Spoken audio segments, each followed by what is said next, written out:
Kiev adalah ibu kota Ukraina dan merupakan kota terpadat di Ukraina. Kiev terletak di utara tengah Ukraina di sepanjang sungai Dnieper dengan populasi hampir 3 juta orang yang menjadikan Kiev sebagai kota terpadat ketujuh di Eropa.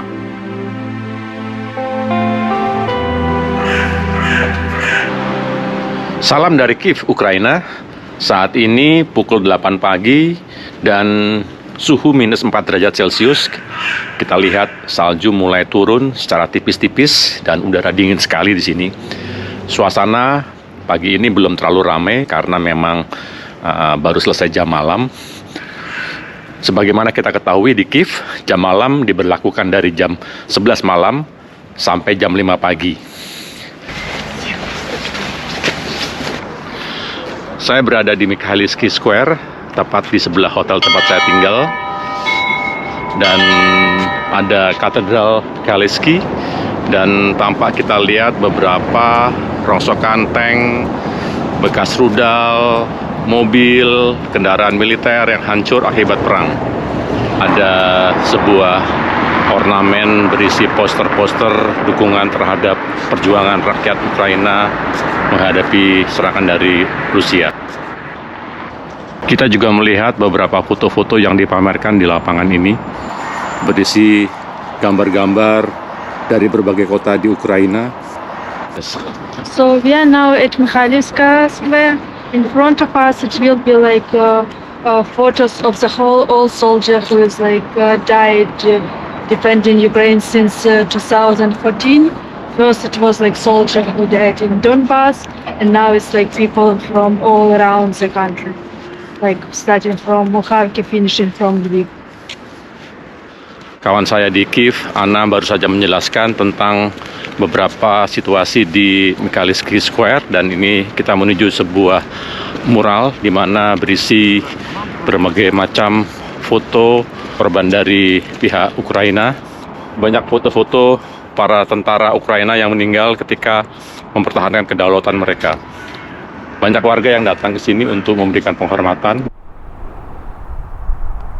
Rusia sengaja menyerang pembangkit-pembangkit tenaga listrik di penjuru Ukraina karena cara ini diyakini akan mampu melumpuhkan perlawanan dari bangsa Ukraina.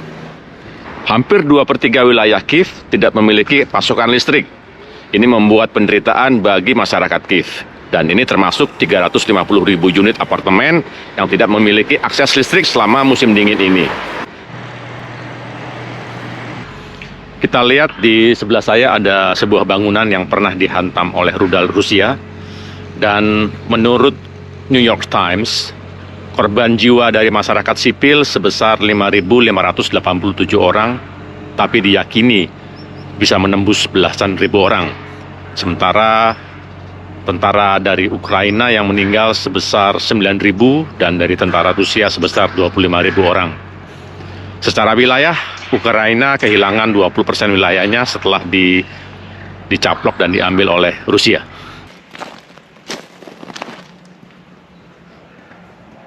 Saya berada di sebuah wilayah dekat Wisma Indonesia yang terkena serangan rudal, dan kita lihat beberapa rumah hancur, dan mereka masih tinggal di rumah yang hancur itu dengan menutup jendela dengan plastik ya.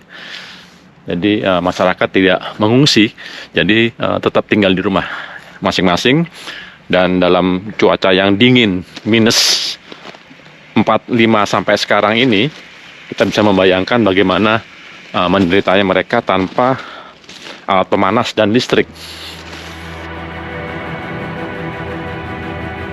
Setelah lebih 1 tahun invasi Rusia ke Ukraina, tampak warga mulai bosan dan jenuh dengan suasana perang.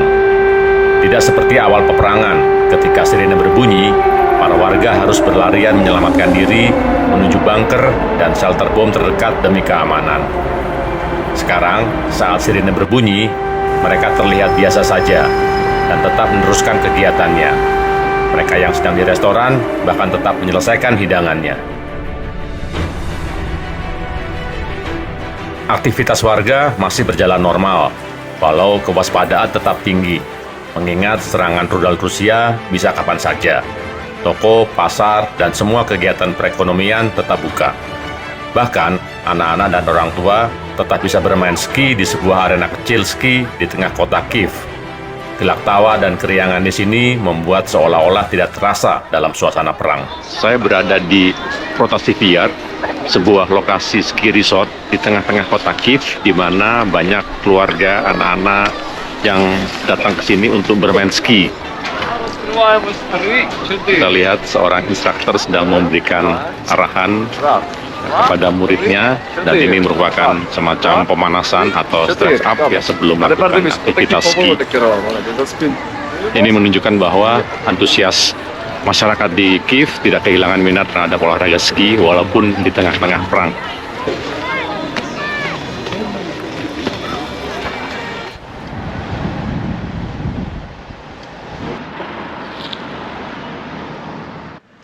Saya berada di Irpin, salah satu lokasi di dekat Kiev yang banyak mengalami serangan rudal, misal, dan artileri dari Rusia tahun lalu, dan diperkirakan korban mencapai hampir 300 orang.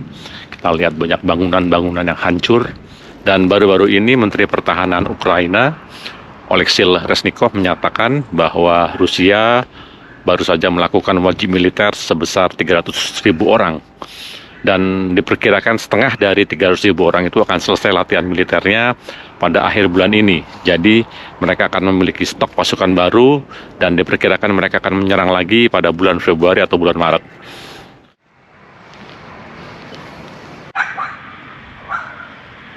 Bahkan saya sempat juga mengunjungi Fajri, reporter TVRI yang sedang meliput di sini. Pak, ini kan Bapak datang langsung ke kota Irpin. Ini sekitar hampir 1 jam perjalanan dari ibu kota. Gitu. Tapi Bapak melihat langsung bagaimana lokasi yang hancur akibat serangan misil, dan pandangan Bapak melihat situasi saat ini. Yang saya baca, beberapa analisa, biasanya dalam musim dingin ya, agak sedikit kendor serangan. Tapi setelah musim dingin, nanti biasanya akan meningkat lagi serangan. Pak, Bapak takut nggak Pak sebenarnya datang ke sini? Ya takut sih ya. Takut, cuman saya merasa aman karena saya juga mendapatkan informasi yang akurat dari teman-teman KBRI, kemudian juga dari stringer dan pendamping kita di sini. Jadi untuk memastikan bahwa kita semua aman, dan saya rasa saya tidak terlalu memikirkan itu ya. Jadi yang penting kita selalu fokus dengan protokol dan prosedur-prosedur. Jika terjadi sesuatu kita sudah punya penyelamatan dan sebagainya gitu ya. Baru-baru ini, para pemimpin Eropa mengatakan bahwa mereka akan meningkatkan bantuan kepada Ukraina sehingga menjadi 18 miliar euro pada tahun 2023. Ini menandakan bahwa pertempuran belum tentu usai dalam waktu dekat. Bahkan kita lihat peperangan ini tidak hanya melibatkan bangsa Rusia dan Ukraina, tapi juga melibatkan bangsa-bangsa lain. Ada volunteer sukarelawan dari Jerman, Polandia yang memakai seragam Ukraina, dan bahkan Rusia juga memakai orang-orang dari Afghanistan, dari Suriah untuk membantu pertempuran mereka di Ukraina.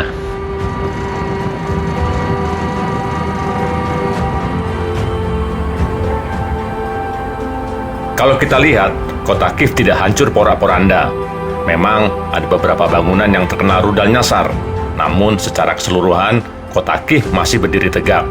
Ini berkat sistem pertahanan udara, berkat bantuan negara barat yang bisa menangkal rudal-rudal dari Rusia. Udara dingin membuat kita lapar, dan tampaknya saya rindu masakan Asia, jadi harus cari sup-sup atau nasi gitu ya. Ada sebuah restoran Chinese food, sepertinya menarik dan ramai. Mari kita coba.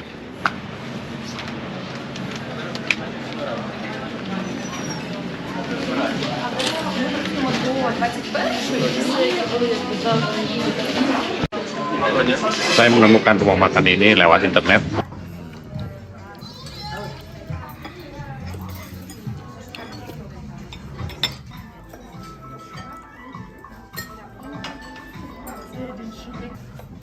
Ini ayam ala Kiev, luar biasa.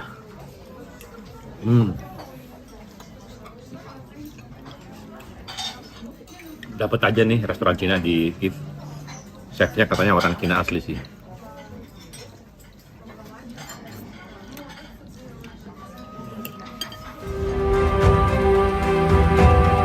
Perang yang telah berlangsung hampir setahun telah menyebabkan 14 juta warga Ukraina harus mengungsi, ribuan orang terbunuh, dan banyak infrastruktur publik maupun tempat tinggal yang hancur. Selain itu, perang yang berkelanjutan juga telah memicu krisis pangan dan energi global. Warga berharap perang akan segera berakhir dan kedaulatan Ukraina kembali terwujud.